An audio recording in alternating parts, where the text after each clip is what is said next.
Assalamualaikum warahmatullahi wabarakatuh. Salam sejahtera untuk kita semua. Sebelumnya perkenalkan, nama saya Divi Denanda dengan nomor induk mahasiswa 122223100012 dengan prodi Administrasi Bisnis. Saya di sini memiliki dosen pengampu yaitu Ibu Hani Ari Rahmani, SPD MPD dengan nomor NIDN 0401018013. Saya di sini akan mempresentasikan hasil ujian akhir semester saya untuk mata kuliah Pendidikan Kewarganegaraan. Saya di sini memiliki beberapa topik pembahasan, yaitu yang pertama, ketahanan nasional, yang kedua, penegakan hukum, yang ketiga, hubungan negara, hukum dan HAM, yang keempat, teori ketahanan nasional, yang kelima, pentingnya integrasi masyarakat, yang keenam atau terakhir adalah geopolitik Indonesia dan geostrategi Indonesia. Yang pertama, ketahanan nasional. Ketahanan nasional adalah kemampuan individu dan masyarakat untuk menghadapi, mengatasi, dan beradaptasi dengan baik terhadap tekanan sosial, tantangan, dan perubahan dalam kehidupan sehari-hari. Ketahanan nasional berfungsi untuk melindungi kedaulatan, integritas wilayah, stabilitas ekonomi, keberlanjutan sumber daya alam, serta memastikan keamanan dan kesejahteraan masyarakat. Ketahanan nasional harus diterapkan secara holistik dan berkelanjutan dengan perencanaan jangka panjang dan kemampuan adaptasi terhadap perubahan yang terjadi di tingkat nasional dan global. Yang kedua, penegakan hukum. Penegakan hukum adalah proses dilakukannya upaya tegaknya atau berfungsinya norma-norma hukum secara nyata sebagai pedoman pelaku dalam lalu lintas atau hubungan hukum dalam kehidupan bermasyarakat dan bernegara. Tujuannya adalah menciptakan keadilan dengan mematuhi peraturan perundangan yang ada dan diawasi oleh pihak penegak hukum. Target utama dari penegakan hukum adalah seluruh warga Indonesia dengan patokannya adalah aturan-peraturan dan perundangan yang ada di negara kita. Aturan tersebut wajib dipatuhi dan dijalankan oleh semua pihak tanpa terkecuali.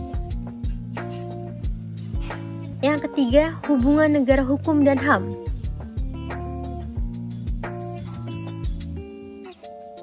Hubungan HAM dengan negara hukum yakni sebuah hubungan yang bukan hanya terbentuk secara formal, melainkan juga dilihat secara material. Dalam secara formal terlihat dari perlindungan HAM merupakan ciri-ciri utama konsep negara hukum, sedangkan hubungan secara material digambarkan dengan setiap tindakan penyelenggara negara harus berpedoman pada aturan hukum sebagai asas legalitas. Konstruksi tersebut menunjukkan bahwa pada hakikatnya seluruh kebijakan dan sikap maupun tindakan penguasa bertujuan untuk melindungi HAM. Perlindungan terhadap HAM dalam negara hukum terwujud dalam bentuk konstitusi dan undang-undang yang kemudian penegakannya dilakukan melalui badan peradilan sebagai pelaksana kekuasaan kehakiman. Yang keempat, teori ketahanan nasional. Teori ketahanan nasional menekankan pentingnya mempertahankan kepentingan nasional melalui pendekatan yang holistik dan melibatkan berbagai aspek kehidupan negara. Negara yang mampu memperkuat ketahanan nasionalnya akan lebih siap menghadapi ancaman dan tantangan yang mungkin akan timbul dan datang, serta dapat membangun stabilitas, keamanan, dan juga kemakmuran jangka panjang bagi negara tersebut. Teori ketahanan negara ini sangatlah penting bagi hidupnya sebuah negara dan berlangsungnya sebuah kedaulatan negara. Yang kelima, pentingnya integrasi masyarakat. Integrasi adalah proses sosial yang penting dalam masyarakat. Proses ini menentukan kelangsungan hidup suatu kelompok. Umumnya, integrasi terjadi karena kesepakatan antara masing-masing individu dan kelompok. Tujuan dari integrasi tersebut adalah untuk bekerja sama berdasarkan ideologi dan norma dasar yang sama untuk melangsungkan fungsi sosial budaya yang lebih tinggi tanpa merugikan kebinekaan.